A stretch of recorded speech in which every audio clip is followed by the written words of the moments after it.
président Macky Sall ba tey est-ce que jàng na si ay erreur si local bi gis neen carrément sànq yàlla na ko wax mais d'une autre manière Thiès il a été battu kii di Idrissa Seck Parcelles Assainies tamit Moussa Sy mu doon ooyee gros poisson il a été battu ak yeneen zone yoo xam ne kii di président Macky Sall dafa récupérer woon ñi nga xam ne mooy ay transhumants tey jii mu mel ni comme ba tey mu ngi si logique am récupérer ay transhumants ak kii nga xam ne mooy kii di Bamba Fall est-ce que bu continuer nii avec cette politique li nga xam ne mooy élection législative yi du gën a métti si moom.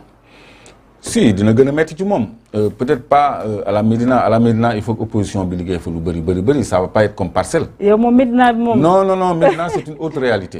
non kooku xoolal je le dis à l'attention de l'opposition pour ñu bañ a nelaw sur leur laurier pour dire bon Bamba Fall dañ koy rey parce que war na non. ça va pas être aussi simple que ça parce que j'ai dit Amadou Diarra il a rempli à Pikine. et il est allé à Benno Bokk Yaakaar. donc c'est pas acquis d'avance il faut travailler léegi Macky Sall.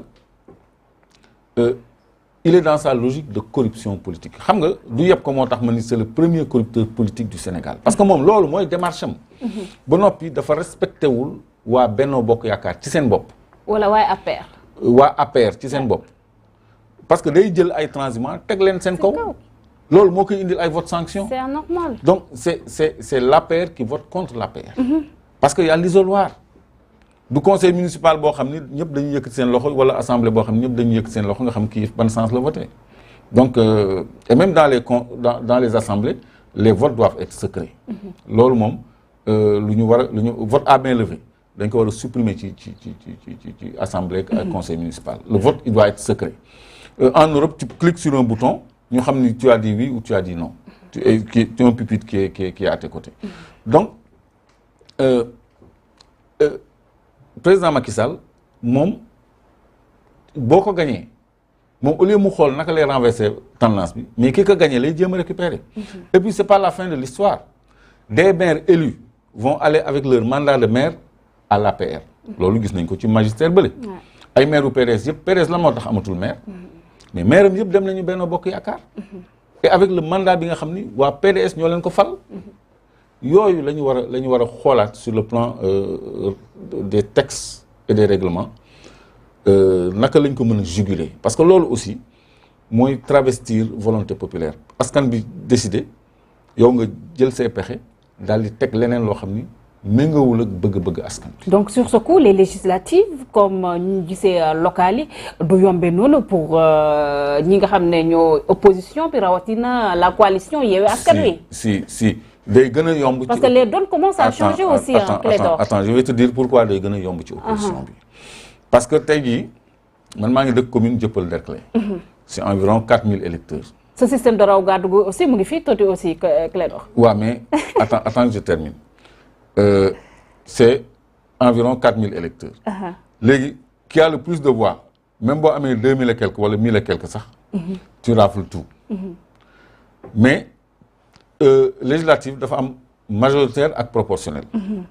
am na raw gàddu. mais am na kii tamit am na proportionnel. mooy liste nationale. kooku muy benn ba noppi découpage bi du benn. du ñuy waa Dieuppeul-Derklé la ñuy compter seen voix non département bi la ñuy compter et c'est plusieurs communes du benn c'est à l'échelle départementale bii c'est à l'échelle communale comprendre donc loolu mooy première différence bi donc pourquoi ma ni day gën a yomb ci opposition bi parce que quand même département clé yi ñoom gagné nañ ko wala ñu bokkul Benno Bokk Yaakaar gagné nañ ko kon tey jii bu ñu defee communication bi war ak liggéey bi war sur le terrain département yu bëri les départements clés opposition bi war na ko mën a jël parce que ñoo gagné Dakar ñoo gagné Ziguinchor ñoo gagné Bignona ñoo gagné Touba Mbacké Diourbel ñoo gagné Thiès Rufisque Guédiawaye et Benno Bokk Yaakaar a perdu à Kédougou a perdu à Tamba a perdu à Kaolack a perdu dans beaucoup de régions yoo xam ni yeneen liste ñoo fa gagné même Tivaouane sax c'est Diop Sy donc les cartes sont à jouer. L'opposition a une carte à jouer parce que li muy totaliser ci voix ci législative yi bu ñu defee bloc mën na dépasser largement li Benno Bokk Yaakaar mën a am. Mais à condition aussi toutefois que ñu exiger cette fois-ci. ñu exiger cette fois-ci te kooku man boole naa ko ci sama responsabilité. ñu respecter les dispositions du code électoral en son article L49. du ma tàyyi di ko wax L49 moo ni les partis politiques légalement constitués ainsi que la Sénat ont le droit de regard et de contrôle sur la tenue du fichier électoral. léegi nañu pousser le président mu jël le décret qui permet d'appliquer cette disposition-là avant ñuy pare la période de révision des listes électorales ñu xam lan moo nekk ci fichier bi parce que ñoom dañuy sàcc élection ba noppi y a un message bu ñuy lancé élection kenn mënatu ko sàcc élection kenn mënatu ko sàcc c'est faux. On a vu Abdou Karim Sall ñëw ak ay nit ñu jógee Orkadiéré yore ay ñaari carte d'identité. On a vu des gens dem ci bureau de vote ñu ni seen tour newu fi.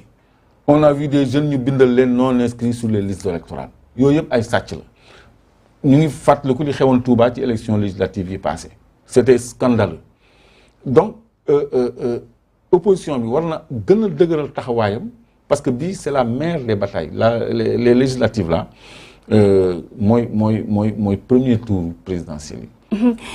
mais Clédor certes ñi nga xam ne ñooy yeewu askan bi ñoo gagné li nga xam ne mooy grande ville mais bu ñu defee total des voix aussi Benno Bokk Yaakaar mu ngi am 1 million et quelques voix yeewu askan bi 700 000 voix aussi Clédor est-ce que sur ce coup bu nekkoon élection li nga xam ne mooy élection législative nga xam ne dimension nationale doon bi dinañ nekk naan yeewu askan bi moo gagné.